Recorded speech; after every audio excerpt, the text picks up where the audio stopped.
اب ہم تمہیں قرضہ واپس نہیں کر رہے. کون سا قرضہ؟ دے چکے ہم 100 دفعہ.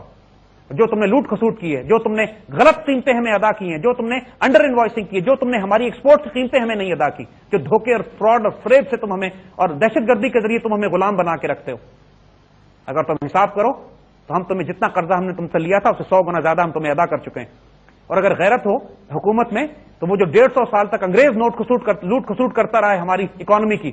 اپنے دور میں، جو کہ ہمارے انڈیا کا حال یہ تھا جب وہ مسلمانوں کے قبضے میں تھا تو پوری دنیا کی تجارت کا 25% حصہ انڈیا سے جایا کرتا تھا. یعنی یقین کریں گے آپ کہ پوری گلوبل ٹریڈنگ میں 25% شیئر اس انڈیا کا تھا جس پر مسلمان حکومت کرتے تھے. اور جب انگریز انڈیا کو چھوڑ کر گئے ہیں تو پوری گلوبل اکانومی کی لیس دین 1% شیئر انڈین اکانومی کا تھا. یہ جو لوگ کہتے ہیں کہ انگریزوں کے دور میں انڈیا بہت اچھا تھا، یہ ان کی آنکھیں کھل جانی چاہیے اس سے کہ اتنا لوٹا انہوں نے اس ملک کو، اتنا لوٹا انہوں نے اس ملک کو جو مسلمانوں سے چھینا تھا انہوں نے، کہ دنیا میں جس ملک کی تجارت 25% تھی 1% سے بھی کم رہ گئی. یہ حشر کیا ہے انہوں نے انڈیا کا. جس طرح انہوں نے مسلمانوں کی ہم پوری کہانیاں بتا چکے ہیں، پوری تاریخ ہم بتا چکے ہیں کہ بنگال میں کیا ظلم کیا، کس طرح قحط برپا کیے، کس طرح لوگوں کو تباہ کیا، کس طرح ڈرگز انہوں نے پورے پیدا کر کے یہاں پہ لوکل اکانومی کو تباہ برباد کیا. اس سب کی ہمیں کمپنسیشن مانگنی چاہیے ان سے. ہمیں ان سے کہنا چاہیے کون سا قرض تمہارا 500 ارب ڈالر یا 500 ارب پاؤنڈ یا 500 ٹریلین ڈالر تو تم ہمیں ادا کرو گے اس ظلم کا جو تم ہماری تاریخ پر کر چکے ہو. کوئی حساب کرے بیٹھ کے، کوئی اگر فیصلہ کرے بیٹھ کے، کوئی غیرت مند ہو یہاں پر تو کہیں آؤ ہم تم پر مقدمہ کرتے ہیں اس ظلم کا جو تم ہمارے اوپر پچھلے 200 سال سے کرتے چلے آئے ہو. جب اسرائیل مقدمہ کر سکتا ہے جرمنی پہ اور کمپنسیشن لے سکتا ہے سیکنڈ ورلڈ وار کے بعد، یعنی اسرائیل بنا بھی نہیں تھا، اسرائیل ملک تھا ہی نہیں جب سیکنڈ ورلڈ وار ختم ہوئی ہے، اس کے باوجود آج تک جرمنی اسرائیل کو کمپنسیشن پے کر رہا ہے. ان چند میک بلیف یہودیوں کے قتل میں 60 لاکھ تو یہودی مرے ہی نہیں تھے، 10-15 ہزار بھی نہیں مرے، چند لاکھ ہی مرے ہوں گے جو خود یہودیوں نے مروائے، لیکن 60 لاکھ کا فگر کریٹ کیا، لیکن پیسے وہ جرمنی سے لے رہے ہیں. تو ہم آج مسلمان، ہم پاکستانی، کوئی غیرت مند اپنے ہم کیوں نہیں انگریزوں سے کہہ سکتے کہ تم لوگوں نے جو ظلم ہم پہ کیے آؤ اس کی کمپنسیشن ہم تم سے مانگیں گے اور مقدمہ کریں اس کے اوپر. جب تک مقدمے ادا نہیں ہوں گے اس وقت تک ہم تمہارا کوئی قرض ادا نہیں کریں گے. اور جب ہم اور یہ جتنی بھی اپنے بجٹ کا جو آمدنی، جو اپنے جو خون پسینے کی کمائی ہم ان کو سود اور ربا کی ادائیگی میں ضائع کر دیتے ہیں اور دیتے ہیں، کہ ہم قانون کے تحت کہیں کہ چونکہ اپنے ملک میں ہم نے سود اور ربا ختم کر دیا ہے لہٰذا دنیا سے ہم ربا اور سود پہ ٹریڈنگ نہیں کریں گے، تمہارا اصل ہم تمہیں واپس کر چکے ہیں،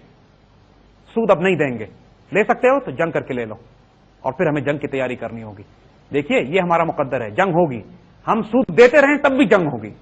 ایک پوائنٹ پہ ہمیں اپنی غیرت اور عزت کی حفاظت کرنے کے لیے جنگ لڑنی پڑے گی، اپنے ایمان اور اپنے دین کی حفاظت کے لیے، ورنہ اللہ رسول سے جنگ کریں ہم. اب یہ فیصلہ ہم نے کرنا ہے. سود کا نظام قائم رکھیں گے تو اللہ رسول سے جنگ ہے اور وہ اس جنگ میں ہم کبھی نہیں جیت سکتے، تباہ برباد ہو جائیں گے.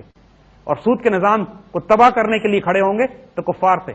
زائنس سے، یہودیوں سے جنگ ہے. اس جنگ میں مارے جائیں گے تو شہید ہوں گے، اس جنگ میں غازی ہوں، بچ گئے تو غازی ہوں گے. ہمیں اپنی دولت، اپنے وسائل کو اب خود کنٹرول کرنا پڑے گا. بہت ہو گیا کہ پچھلے 70 سال سے جب سے خلافت عثمانیہ ٹوٹی ہے ایک ایک امت کا ڈالر، ایک ایک امت کے وسائل، ایک ایک امت کی دولت جو نکلتی رہی زمین کے خزانے یہودیوں نے اپنے قبضے میں رکھے ہوئے، احمق مسلمانوں کی وجہ سے بھی اور ان کے اپنے ایجنٹس کی وجہ سے بھی جو ہماری صفوں میں مختلف اداروں کی شکل میں، بینکنگ سسٹم کی شکل میں ہماری صفوں میں موجود ہیں. اب ہمیں اپنے تمام وسائل اپنے ہاتھ میں لینے ہوں گے. اب ہمیں فیصلہ کرنا ہوگا کہ ہماری تقدیر، ہماری اکانومی، ہمارا ڈیفنس، ہماری سیکیورٹی، ہماری عزت، ہماری آبرو، ہمارا دین کون کنٹرول کرے گا. آزادی اس کا نام ہے. یہ آزادی انشاءاللہ یہ ہمیں دیں گے کبھی بھی نہیں، چھین کے ہم لیں گے ان سے. اور اب اس کے لیے ہمیں لڑنے اور مرنے کے لیے بھی آمادہ اور تیار ہونا چاہیے.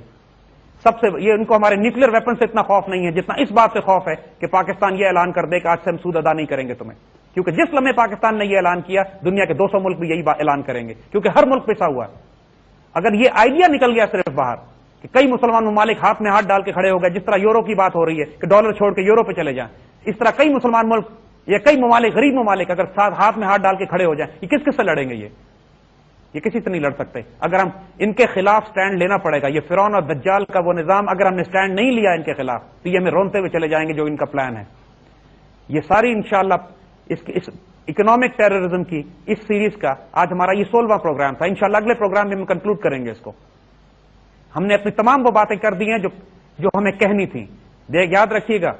یہ بزدلوں اور بغیرتوں کا دین نہیں ہے، یہ دین شیروں اور دلیروں کا ہے. ہمیں اپنے دین پر قائم رہنے کے لیے، اپنی عزت اور آبرو، اپنی اکانومی، اپنی معیشت کو بچانے کے لیے ٹف فیصلے کرنے پڑیں گے. تیار رہیے گا اس کے لیے انشاءاللہ. باقی اگلے پروگرام میں. جی زید صاحب، بہت شکریہ ایک بار پھر ایک سٹننگ پروگرام کے لیے، اور ہم اپنی گفتگو جاری رکھیں گے اگلے پروگرام میں اکنامک ٹیررزم کے حوالے سے۔ ناظرین اجازت دیجیے، براس ٹیک سے